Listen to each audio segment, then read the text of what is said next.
Welcome to The Explainer. We all have this financial toolkit, right?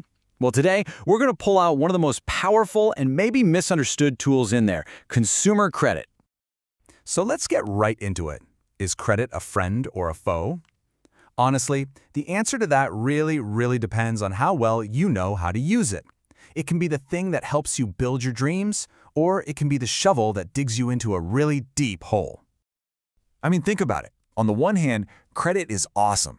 It's what lets you buy a car so you can get to your job or cover a sudden emergency without having all the cash up front. It's a safety net. But, and this is a big but, that same power can make it super easy to overspend. And before you know it, you're tangled up in some seriously expensive debt. So, to get a handle on this tool, you've got to know its two basic forms. You can almost think of them as the two main settings on this financial power drill we're talking about. So what is consumer credit, really? At its heart, it's super simple. It's just the ability to get something now with the promise that you're going to pay for it later. The whole system is basically built on trust. All right, so those two types we mentioned. First, you have what's called open-end or revolving credit. The best example? A credit card. You have a credit limit, and you can borrow, pay it back, and borrow again, over and over. Then you have closed-end credit. This is more of a one-and-done deal. Think of a car loan or a home loan. You get a specific amount of money for a specific thing, and you pay it back in fixed chunks every month until it's gone. Okay, so here's where it gets really interesting. How does a bank or lender decide if you can actually afford to take on more debt? And the best part, you can use the exact same tools they use to give yourself a little financial checkup. The first thing they look at is this really important number called the debt service ratio, or DSR for short. Basically, it's a simple calculation that figures out what percentage of your total income, that's your income before taxes and all that stuff, is already going towards paying off the debts you currently have. So let's put some real numbers to this. Imagine your total monthly debt payments are, say, 860 ringgit, and you make 2,800 a month before taxes. You do the math, and your DSR comes out to about 31%. Now, generally speaking, most lenders will look at that and think, hey, that's pretty healthy. Once you start creeping up into the 40s, things get a little tight. And if it goes over 50%, that's usually seen as a major red flag. But wait, it's not just about the numbers. Your DSR is a huge piece of the puzzle, for sure, but it's not the whole puzzle. Lenders need a bigger picture to really figure out if you're a good bet. And that bigger picture? It's often called the 5 C's of credit. It's like a checklist they go through. First up is character. Basically, are you reliable? Do you have a history of paying your bills on time? Second is capacity, which is your DSR. Can you actually afford this? Then you have capital and collateral. What do you own? Do you have any assets, maybe a car or property, that could back up the loan? And finally, they look at conditions. What's the economy like right now? Is it a risky time to be lending money? Okay, so with all this information, your payment history, your DSR, all of it, where does it all live? Well, you can think of it like your financial report card. All of this history gets compiled into official reports that lenders use to basically, grade you.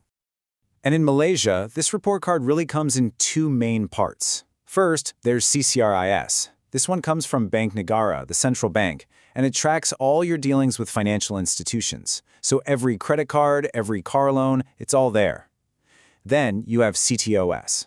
Now, CTOS is a bit different. It's a private company, and it pulls information from public sources. We're talking legal notices, bankruptcy filings, stuff like that.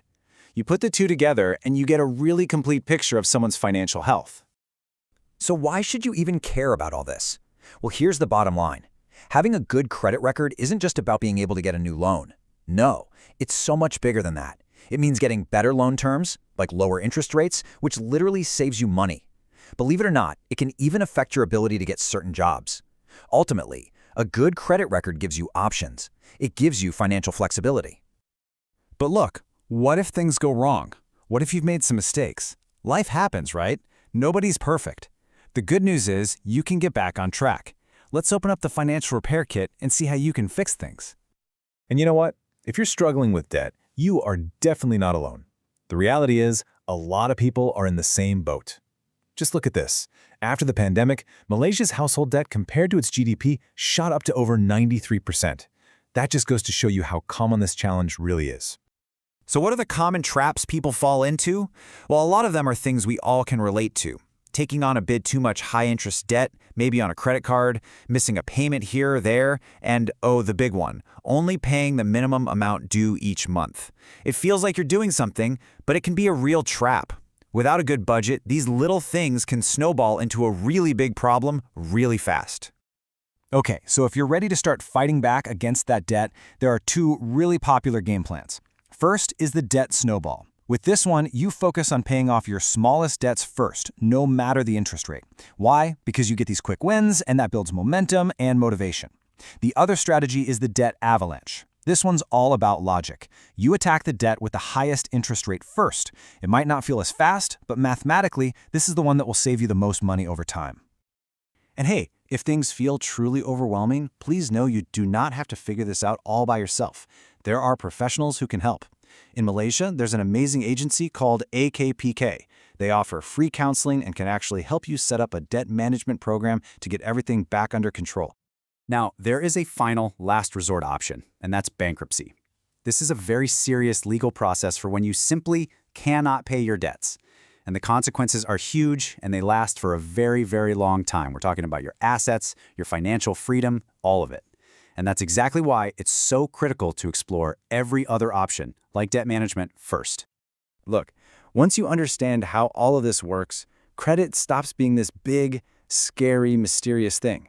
It transforms from a source of stress into what it's supposed to be, a powerful tool that you control.